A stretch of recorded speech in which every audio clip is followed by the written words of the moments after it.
and welcome back to the Cycle Power Summit 2019. I'm your co-host, Melissa Buchan, and I'm so very excited about today's guest.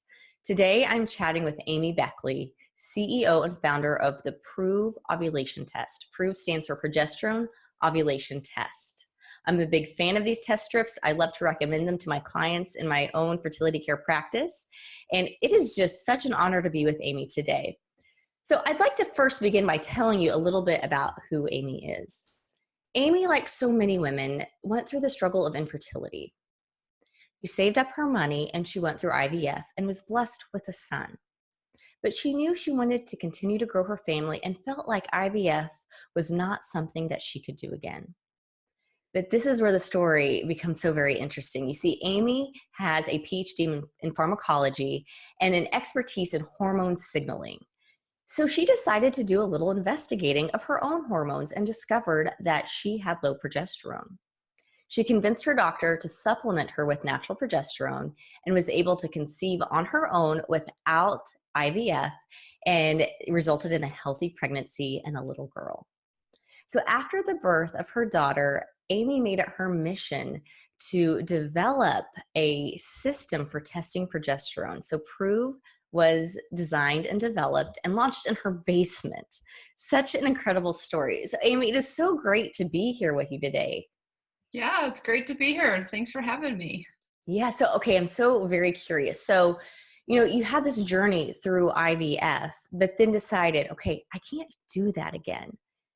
What are some of the key factors that made you decide not to pursue IVF for a second time, but instead take the approach into your own hands, and then, you found the solution and then build a company on it? I have to know more. Yeah, so, I, like many couples out there, we waited until basically our life was in order. We both had careers, we had jobs, we had enough money to buy a house. And by the time all those, ducks were in a row, I was in my late 20s. And I had been on the birth control pill for the last 15 years. So I came off the pill thinking, oh, this is great. I've been able to get a career, a house. The baby's the next step. And it didn't happen. And I had a couple losses. And I remember at about 10 months hitting my breaking point. And here I had this house we had bought that had enough rooms to fit my future children. And here I was walking up the stairs, passing those rooms, just dying every day because I couldn't fill them. And I just felt just very low, very depressed.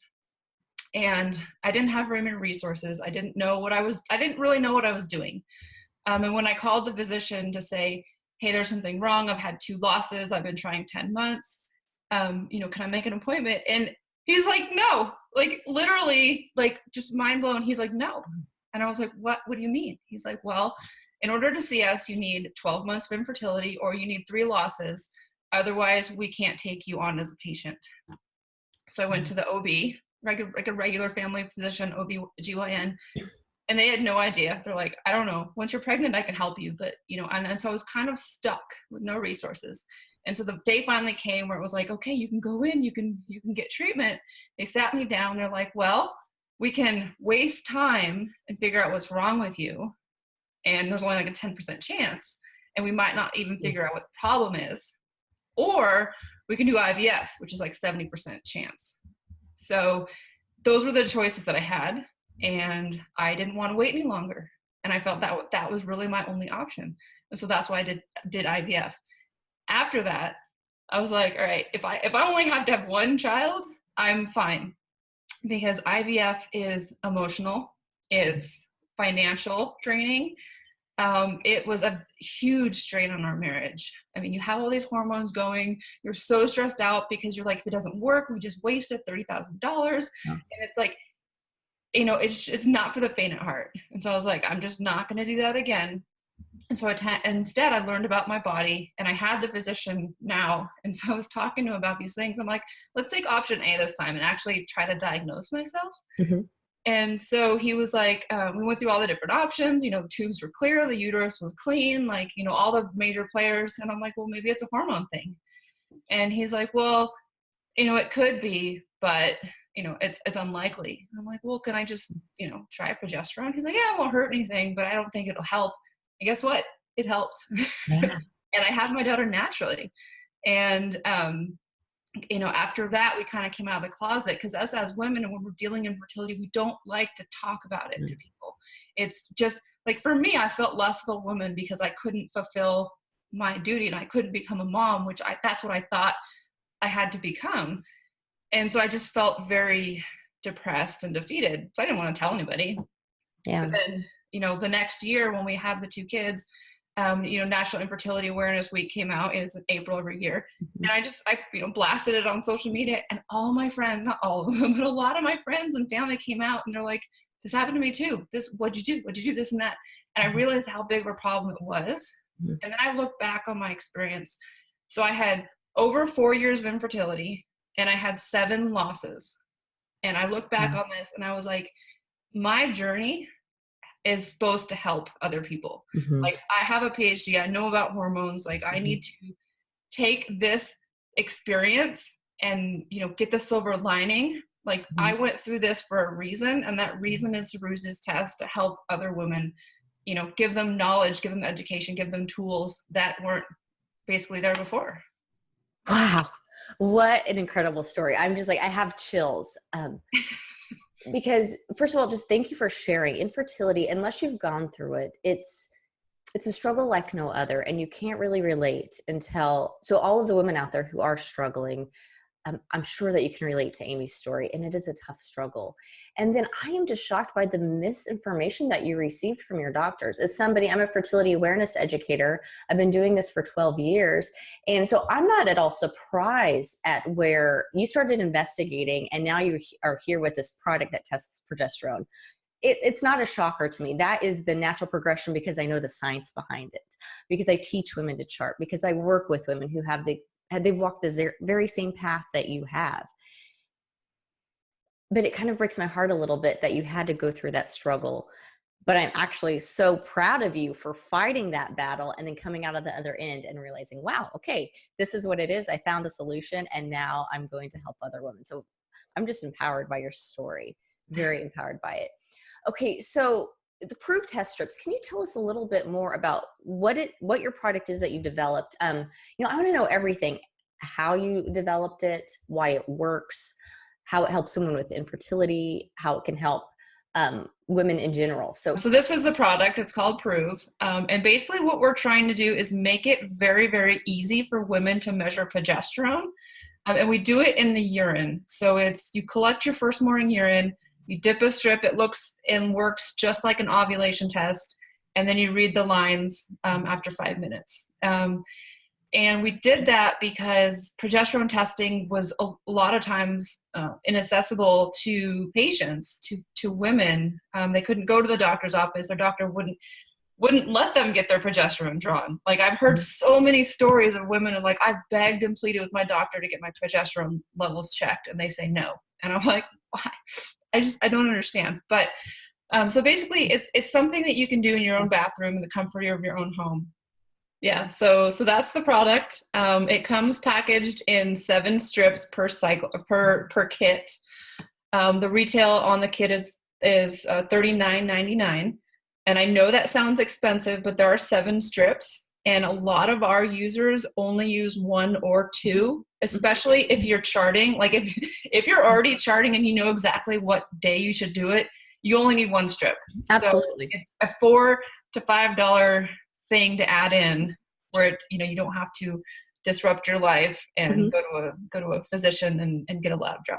Absolutely. Oh, this is so cool. Okay, so for all of you listening, Amy and I have never talked before. We had a little chat before the interview, but yeah, I'm a big advocate of her test, and that's exactly what I tell my clients of, hey, it's 7 strips, but that's not per cycle. If you target it correctly, you can get away with 1 strip per cycle. Yep, absolutely. Okay, next slide. All right. Here's the science. Okay. So here's the science. This is probably not foreign to a lot of the listeners, so I won't go into big depth. But basically, we like to divide the cycle into 2 halves. So one is what happens to your hormones before ovulation, and so the typical players there, estrogen and FSH, and then an LH surge.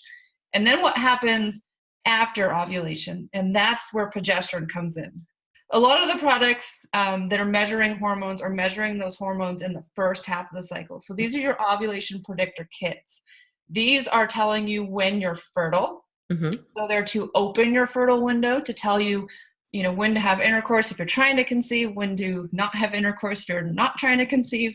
But it's basically to identify that fertile window. Mm-hmm. And then progesterone goes up after you ovulate, and that increase in progesterone is to close that fertile window, right? So once progesterone hits a certain level, your egg or ovum is not viable anymore. Mm-hmm. And so now your fertile window is closed. So we just try to provide more information about your cycle. Mm-hmm. So, and obviously on the end are the pregnancy tests, right? Mm-hmm. Mm-hmm. So it's kind of like we're hitting that point in there where there hasn't really been an in-home hormone test to answer this kind of question is what's going on in that part of the cycle. Right. And so it's all about targeting the test according to where you are in your cycle. Yes. Okay. Right. So where's that sweet spot for the PROVE tests? So the PROVE test is designed for several things. So we designed it to become positive when progesterone levels are high enough to support a pregnancy. Okay. And so typically, so we are measuring urine progesterone, not serum progesterone. So it's not a straight across like urine equals serum. So there's a little bit of gray area, but typically when a woman's about 8 to 10 nanograms per mil of serum is when they're getting a positive PROVE test. So what that means is depending on how fast your progesterone increases after ovulation is when that PROVE test is going to become positive. And there's a little bit of trial and error when you're just trying to confirm ovulation. Typically our users see between 3 and 6 days after ovulation. Okay. Maybe the third or fourth high temperature if they're doing basal body temperature monitoring. That's when the PROVE is going to turn positive. And only one positive PROVE test is needed to confirm ovulation. So there are a couple other ways to use PROVE.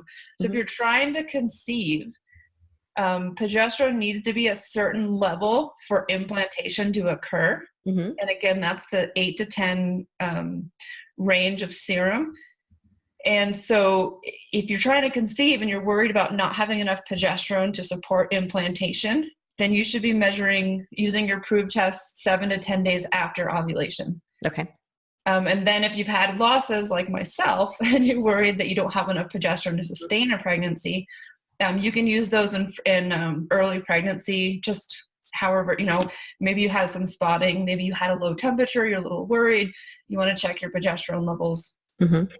So those are the three main uses: confirm ovulation, confirm progesterone is high enough for implantation window, and for pregnancy. Excellent. Excellent. So PCOS is so very common. Does this work for somebody who, I see a lot of PCOS charts where, LH tends to rise and fall and rise and fall. So do the estrogen levels. So they have a difficult time to identify that true peak day or that ovulatory event. But if they test after every peak, they'll eventually, if they do ovulate in a cycle, the test will either tell them, yes, I'm having a healthy ovulation, or no, I'm not ovulating. Am I getting this correct? Absolutely. Absolutely. So unlike the first half of the cycle, so a lot of women with PCOS have insulin resistance, and that insulin resistance is in their body, but their ovaries are not insulin resistant. And that's what causes the spikes of LH and estrogen and FSH that aren't consistent with an ovulatory event. And that's not true for progesterone. Right. Once they ovulate, their progesterone is going to rise to a level that can be detected by the PROVE test. So we are very accurate with women with PCOS, but we typically see that women with PCOS have low progesterone, and they're a lot of times not ovulating. But it's not that our test isn't accurate. It's that they're not ovulating and the progesterone's not high. That's such an important part. So, having a charting lifestyle, which is, I'm a big advocate of having building a charting lifestyle, learning to chart well. You can't get frustrated with your chart. It's just telling you what's going on with your body. So if the proof test is not giving you the results that you want, it's because your body's not responding in a way that it should. But that's giving you information that there may be something going on that you can receive medical assistance to help get to an optimal level. Right, absolutely. So we've done a lot of clinical data. So on the top is, mucus charting, temperature charting, and this accuracy percentage of 66, that's not ideal use. That's more of typical use. And women that aren't familiar with charting, that don't understand how to do temping, it's not very accurate because they're not getting good data points. And for me, I did this. And for me, temping kind of stressed me out. I would lay there every night going, I can't move. It's going to mess my temperature. Yeah. And that made me more stressed out, which was not good. So if you are temperature charting, you can add proof in. And the way that we help is to be just another check, right? So say, like this chart here, it kind of had this slow rise of temperatures. You can be like, oh, am I really 5 days past ovulation, or am I just 1? So you take a proof strip and you can kind of confirm that. Or if you don't like temperature charting, you can replace it and you can just do the proof testing. A lot of people, I actually recommend you do both. So what I was actually self-diagnosed myself as was a luteal phase defect. And my luteal phase was only about, on a good cycle, 9 days, but is typically 7 or 8 days. And so if I wasn't temperature charting, it would have been harder to see. But basically, charting your temperature, you can see that maybe your temperature isn't going as high, maybe it's not staying high long enough, maybe you're spotting, and then just to make sure your progesterone is high or normal or not, it's just kind of another tool in the toolkit. Absolutely. Yeah. So many of it's a standard protocol in the work that I do, that if women can identify in their chart a short luteal phase, they start progesterone therapy and they cycle target it according to their peak day, so that they can just lay the foundation for a good, healthy conception environment. It's just a matter of creating more solutions, more tools, because there is no one size fits all. Every woman is unique. Right.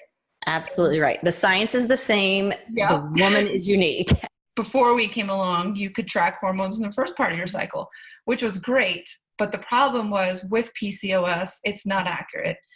Sometimes you get false peaks. Sometimes you get double peaks. Sometimes you get highs and then you don't get a peak. And so it was kind of confusing, and it often led to inaccuracies in what was actually going on with your cycle.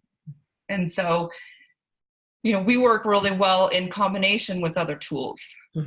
So we're like a complementary product. So if you're measuring hormones in the first half, you can measure it in the second half and you can confirm, right? So we're just, you can open the fertile window and then you can use us to close the fertile window. And so that's just more accurate ovulation monitoring when you have, more inputs that are telling you the same thing. This is a product that we've launched in partnership with a company called Pearl. So it is only available for the iPhone and iOS system, but it basically reads your hormones for you and it tells you when you're fertile. So it will predict ovulation and it'll open the fertile window and then it'll confirm it and close the fertile window, and it will just make it very easy. We're trying to make this easier and easier every day, but based off of my experience, I had been on the pill for so long, and I had never thought about my hormones or charting or anything. And then you buy this book like this that's like taking charge of your fertility, and it's like, whoa, so much information. And having tools that kind of integrate and make it easier for you is much better. Yes, tools and support, so very important. Okay, so I'm curious, how does this work? Do take a picture of this? So cool. Yeah. So the kit comes with FSH strips, Okay. which will actually act to open the fertile window. Okay. So it looks at your FSH level and it detects the drop. And that says that you've chosen that dominant follicle, and that opens your fertile window. Okay. And then it tracks LH tests. And so then it will look for that surge in LH. And then once it finds it, it'll say, okay, your ovulation is likely, in the next day.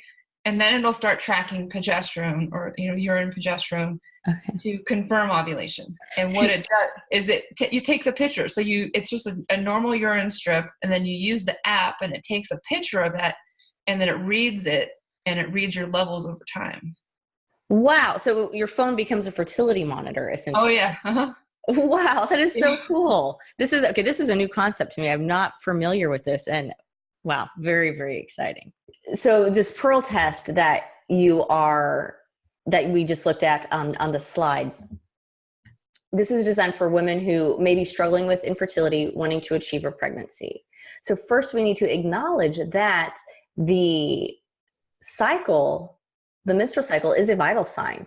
If well charted, if you document the data correctly, then you can measure the parameters and understand why you're not able to achieve a pregnancy, but then also understand when the optimal time is to achieve a pregnancy. So practically speaking, women can just keep these proof test strips on the shelf in the bathroom, and they can use them whether they're wanting to avoid or achieve a pregnancy or just monitor their overall menstrual health. Right. Yeah. Okay. So can you tell us a little bit about, what is your overall mission for Prove? I know that you are coming from a place of infertility, but tell us a little bit about the overarching goal of Prove. Yeah, the overall mission is to empower women with more education and more knowledge about their menstrual cycle. Mm-hmm. And that's not just fertility related, but it could be maybe they're going into puberty and they're trying to understand. Maybe they have PMS, they're trying to understand. Hormones play a huge role in diet and weight. Mm-hmm. So if you're following like hormone diet plans, seed cycling, those kind of things, mm-hmm. Your menstrual cycle is really key. Menopause, going through menopause is another thing that your hormones obviously affect. Yeah. So it's more about educating, empowering women and giving them the tools that they need. Mm-hmm. The big problem was women just didn't have access to this information. And that's what we're trying to do is give access. Yeah. So it's very important that we do sell our product direct to consumer. We don't go through doctors' offices because we want to give that information to the woman. We don't feel like it should be a carrot hung over anybody's head mm-hmm. and say, oh, well, you have to come in, pay me X dollars to come. We sell on Amazon, we sell on our website. And that was my next question. So you can hop onto Amazon and buy a pack of proof strips. Yes. And I love this. I love this mission of women being their own advocate for their health. Yes, absolutely. We have the information in our bodies. We just need to know how to read it, but we are in the information age. We want to know about our bodies. And this is an incredible tool that really gives insight.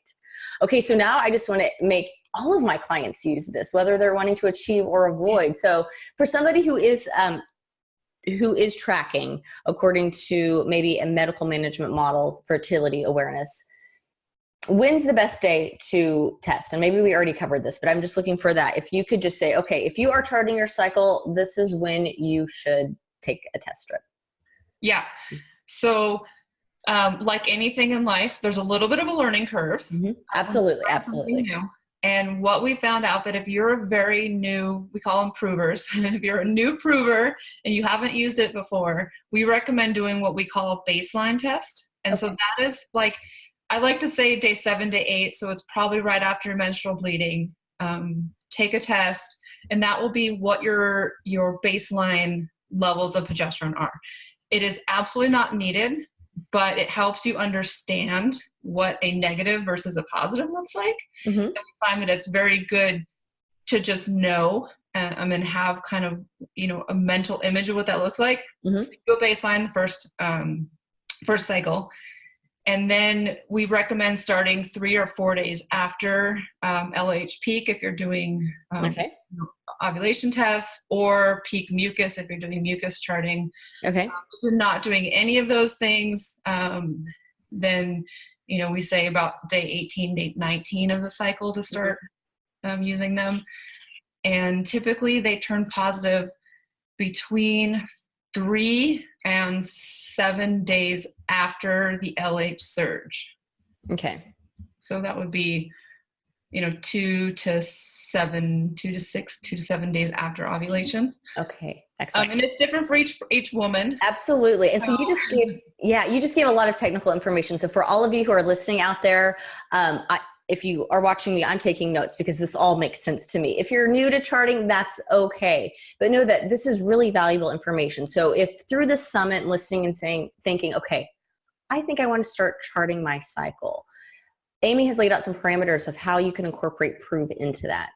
If you are charting your cycle and you're working with an instructor or doing a do-it-yourself method, then you can implement this. If you're charting according to peak day, 4 days after your peak day, if you're using LH tests, she gave you those parameters. So this is good, valuable information that we can incorporate into our daily charting. Okay, this is wonderful. So I just wanted to point out that we are all about educating and empowering women. So we want to help you read the tests. Like I said, there is a learning curve and you may or may not understand it. We want to help you. So our inbox is always open. We have Facebook groups of users, which I'm on there every single day, helping women. And so we're really trying to provide the education and the resources. So if you have a question, please, reach out. Oh, Amy, this has been so wonderful. Yeah, I'm so excited for what you are doing and a big believer in the work that you're doing. So at the end of each interview, I'm asking our guests to provide a cycle power tip. So what's your number one piece of advice for women on this journey of fertility awareness? I mean, the biggest tip that I usually tell women is to be your own advocate. You know your body, you've been charting it, you know if something's wrong or something's not wrong, and you need to seek help. And you need to ask the questions. And if you have a physician or you have a healthcare professional that you're working with and they don't want to answer your questions, if they say, no, I'm not going to do that test, or you don't need that, or that doesn't work, and it's something that you feel in your heart might be something, I would strongly tell you to follow your heart and find somebody who's willing to listen and willing to help, and just really be your own advocate. Fantastic advice. And there are doctors out there. I think I'm spoiled because in my world, all of the physicians that I have a collaborative agreement with do this very work. And so I need to hear that. Yeah, a lot of women, they can be self-educated, but then they get this resistance when they walk into the doctor's office. So and it's not the fault of the doctor. It's just this information is not widely known. And why that is, that's a whole nother conversation, I'm sure. I know many of us are scratching our head on why isn't this basic information known? But it's out there, and you are doing great work, and I'm doing work, and we're trying to get this in the hands of women. Yeah, I mean, so when you go see a physician, you have to say, what is that physician trained in? What are they going to recommend? So for me, the very first physician I went to was an IVF doctor. And so it shouldn't be surprising to me that that's what they know how to do. That's what they're going to say. Right. So just like if you're like, well, do I do diet or do I have surgery? If you go to a surgeon, they're going to say surgery. Absolutely. So when you're picking a physician, just, if you want to do IVF, choose an IVF doctor, choose a really great IVF doctor. If you don't want to do IVF and you want to try to do more, holistic approach, I've gotten great support from NAPRO physicians. I mean, they, I don't know for a fact, but claim to have better success rates than IVF. Yeah, absolutely. And that's the work that I'm in. Yeah, that's the work that I'm in, and their approach is definitely very, very effective. So yeah, excellent. Okay, this conversation has been incredible. So thank you so much for your time today. And for all of you listening out there, this has just been an incredible interview. I hope you learned so very much. And I will see you all in the next session. Bye for now.